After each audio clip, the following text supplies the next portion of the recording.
Certaines femmes qui sont atteintes d'un DSD choisissent de vivre dans la plus grande discrétion. Idéalement, je ne voulais pas rester anonyme. Ma condition ne m'embarrasse pas.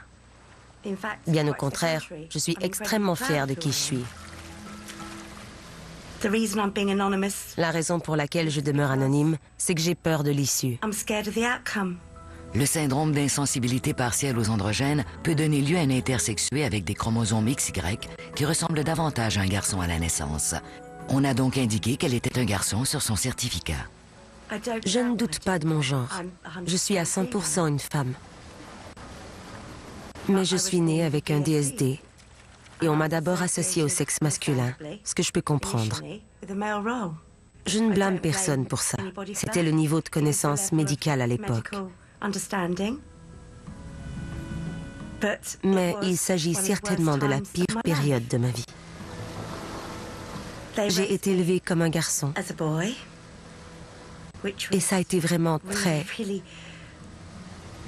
dur. Quand on voulait m'habiller, je criais. Je me faisais réduire en permanence à cause de ma voix et aussi à cause de mon apparence. Je me souviens très clairement de l'époque où je me sentais comme une jeune fille de 12-13 ans.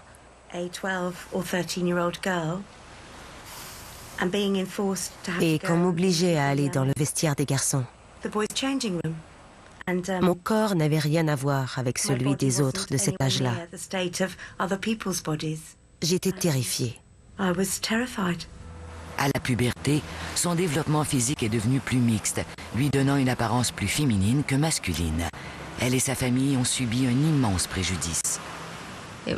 Ça a été extrêmement difficile pour ma fille, pour mes autres enfants et pour moi.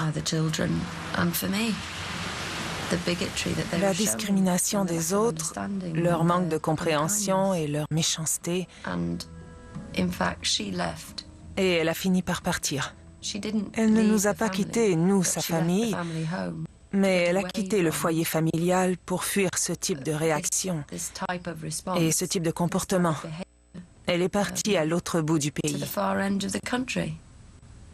J'aimerais ajuster l'image de cette caméra et dire bonjour.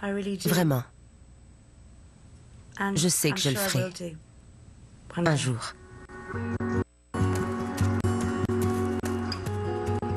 Sa pathologie est rare, mais elle en a appris davantage à ce sujet récemment et sa vie lui paraît beaucoup moins sombre.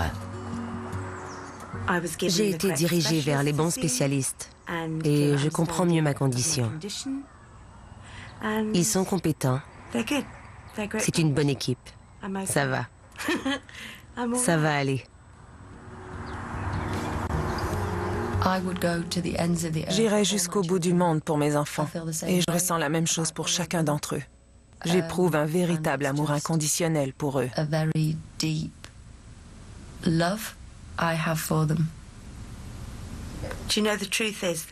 Le fait est qu'en ce moment, au Royaume-Uni, à titre de femme née avec des chromosomes XY, on ne me permet pas de changer mon certificat de naissance qui dit que je suis un garçon.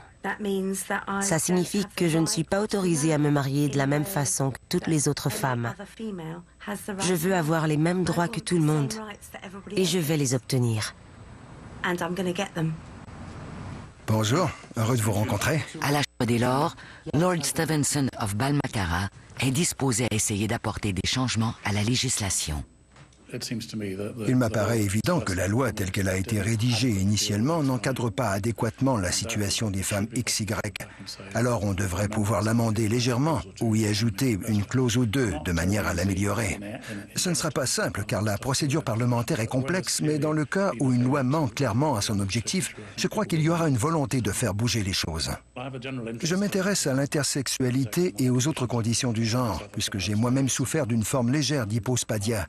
Je suis conscient que ce n'est pas très connu et que certaines situations nécessitent qu'on s'y attarde, tant sur le plan médical que législatif.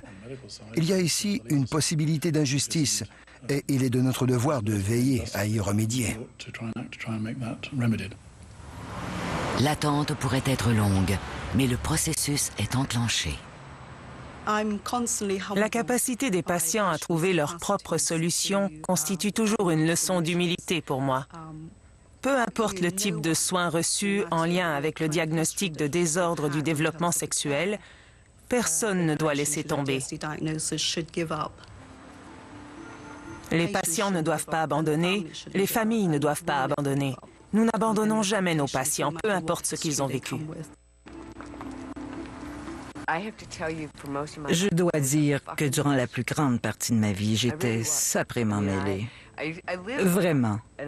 Bien sûr, j'ai vécu ma vie, et une belle vie en plus. Psychologiquement, je pataugeais allègrement.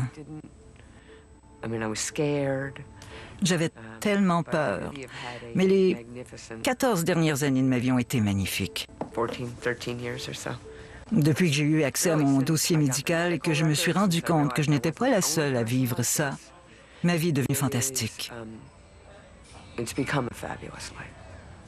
Parce que je ne suis pas une personne atteinte de DSD, sauf pour les besoins de cette émission, mais une agente immobilière, une mère.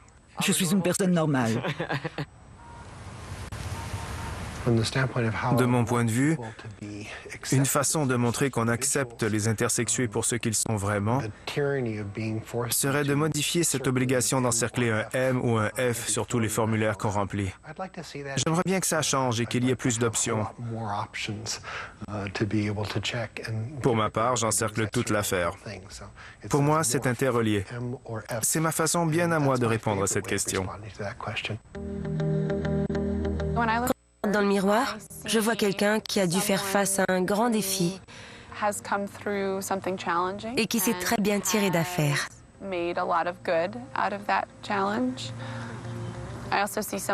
Je vois aussi quelqu'un qui aime lire, chanter, danser et passer du bon temps avec ses amis.